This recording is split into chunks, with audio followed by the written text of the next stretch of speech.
Hey,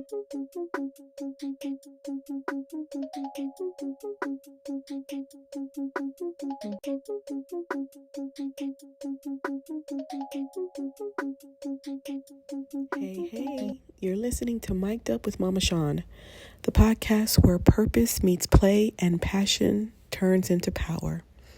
I am your host, Rashawn Webb, but around here they call me Mama Shaun. The name was first spoken by a little boy who called me Mom before I even understood what that title meant. But now I carry it with pride as a mentor, a coach, and a mother to many. From running my child care center and my child care training company, coaching CEOs and leading with faith, I am here to help you grow with grace, build with purpose, and lead from the heart. So let's get mic'd up and dig in. Hey family, welcome back to Mic'd Up with Mama Shaun, Season 2, Episode 4, the Love, Faith, and Becoming series. I'm so glad that you pressed play today. You know, every time I sit behind this mic, I imagine you driving, folding laundry, sipping coffee before work, just taking a break, taking a deep breath and saying, okay, Lord, what are we going to learn today? This season, we're diving into everything that heart holds: love, faith, healing, becoming. And today we start with all of it beginning with you. Because before anyone can love you right, you first have to love yourself, all of you. Okay, so let me tell you something. I learned the hard way. I know everyone says, I learned the hard way. Life taught me this, but I truly learned the hard way. There was a season when I thought loving myself meant someone else making me happy or giving it to someone else, making it their responsibility. But oh no, no, no, no, no, no. Loving myself is not someone else's responsibility. Making myself happy is not someone else's responsibility. It doesn't necessarily mean spa day and lipsticks and endless shopping sprees at Sephora, but it starts in silence. It starts with me. It's sitting with myself long enough to face the parts that I keep hiding. And I ask you, what are you hiding from yourself?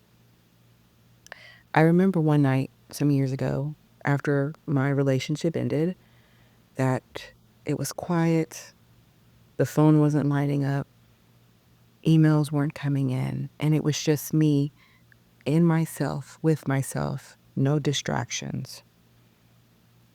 I cried, I prayed, and I finally whispered, God, teach me how to love.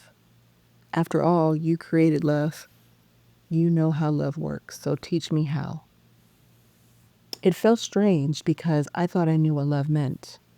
I watched Lifetime, I watched Hallmark, I watched all the love movies and read almost all of Nicholas Sparks' books. But that's not love.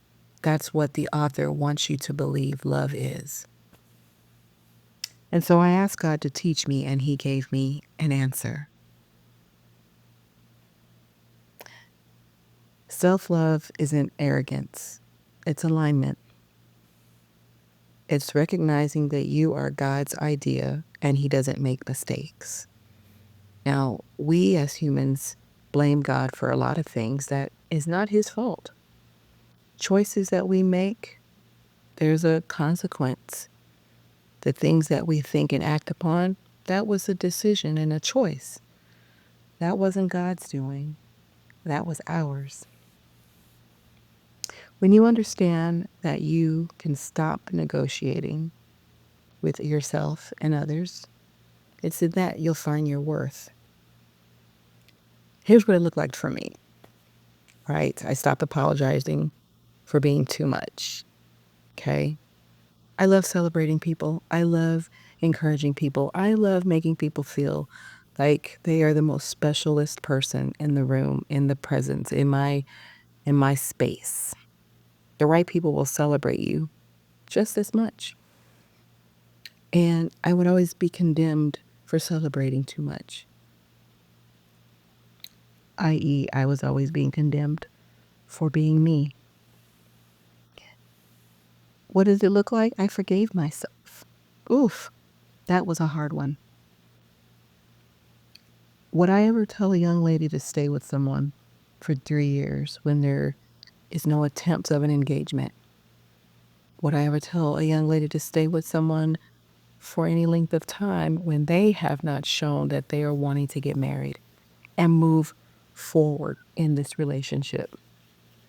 Would I tell a young lady to go ahead and make moves when that person hasn't made a promise to you and has fulfilled said promise? I forgave myself for staying too long. I forgave myself for thinking less about myself. I forgave myself for shrinking myself into someone else's shadows. That was hard to do because forgiving myself would imply I did something to myself. Not intentionally, but I thought I was doing the right thing. How many times have you thought I'm doing the right thing, but the right thing turned out to be the worst decision? I set boundaries. I have learned to set boundaries when people think it's okay to walk over me, when people think it's okay to gaslight me, when people think it's okay to talk to me like I have no feelings or emotions or that I won't talk back. No walls, but doors with locks because love still needs structure. Every boundary you set is a love letter to your future self. I am big on setting boundaries because for the longest time, I did not set boundaries because I trusted the person to set them for me. Big mistake. Big mistake. It's not their responsibility to set boundaries for me. Them setting boundaries is control. Them setting boundaries for you is abuse. And them setting boundaries is definitely some narcissistic characteristics. Maybe today you've been waiting for someone else to validate you. Your partner, your boss, one of your parents, a friend. But can I tell you something? That's not their job. They can't fill that cup they didn't pour. Only you and God can do that. See, God had a plan for every one of us. Before he knew, he had a plan for you. But he gives us free will to make our choices. And then the plan gets sidetracked. Imagine if I had a plan for you, and I'm in no way positioning myself as God, but imagine if I had a plan for you. And as you grew older, you started having emotions and thinking and ideas. And as I'm trying to unfold your plan, because I know what's best, you decide to go a different route. You decide to change the plan. And when I try to give you advice, you are adamant that you know what you're doing. That's what God, our Father, does with us and for us every day. And the wonderful thing is, he takes his hands off when we don't follow his plan. But then we turn around and blame him for our actions. Remember, he had a plan, but we had other ideas. One of my favorite scriptures is love your neighbor as yourself. We quote that part all the time, but we also skip the as yourself part. I'm just not going to love someone just to love them. I'm going to love them the way I would want them to love me. I'm going to love my neighbor, my friend, as I love myself.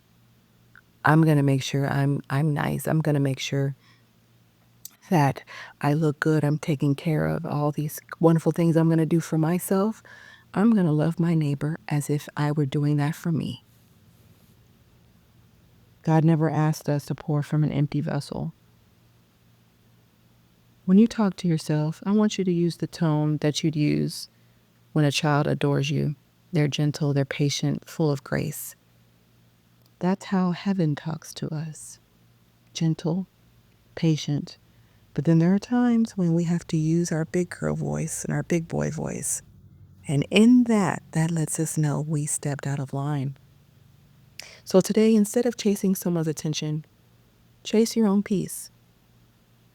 Peace is the best thing you can ever ask of yourself. I will find peace. How do I find peace? See, once our breakup took place, I called everyone that I knew was on my side because I needed assurance. I had to drive 3 hours home from Houston, and the sadness that overtook my heart was something unfathomable. I cried for 24 hours straight. My eyes were puffy. I could barely see the road. The last act of kindness he did the day we broke up was filled up my gas tank so I can get home safely. I was hurt, and there was no self-help that I could do or think of at that moment because my world was totally destroyed. So I called the ones I knew that loved me because my cup to bowl was empty and dry. And everyone did their part. But there came a time when God said, okay, I need you to stop so I can do my part. Because this is what I was trying to do for you from the beginning, but you weren't listening. He shut everybody out and everybody down. No one called. No one checked on me. They didn't do any of those things anymore. Why? Because now it was time for God to move. I want you to take a moment. If you're driving, think this through. If you're journaling later, write it down. What are 3 ways I can do to show myself love this week? What does that look like? For me, healing, I couldn't journal because I couldn't even get my words out. I couldn't do anything but just cry. There was no talking to God. There was none. But then when I started finally talking and journaling, I had a lot to say. So what are some things that you can do to show your self-love this week? It could be say no to something that drains you. It could be cooking yourself a real meal, no drive-through, right? Speaking one kind sentence to your reflection each morning. Something like, you're going to have a great day. I'm proud of you. Love isn't a feeling, it's a practice. It's something that we must do every day. But here's the catch. Love wasn't created by humans. Oh, no. Love was created by God Almighty. See, remember the scripture, for God so loved the world. So God created love. He created it to be perfect. But we as humans distorted it and gave it a new name. So ask him, how do I love myself? I can listen to social media, influencers, other people to teach me how to love. But I need to find out what it means first.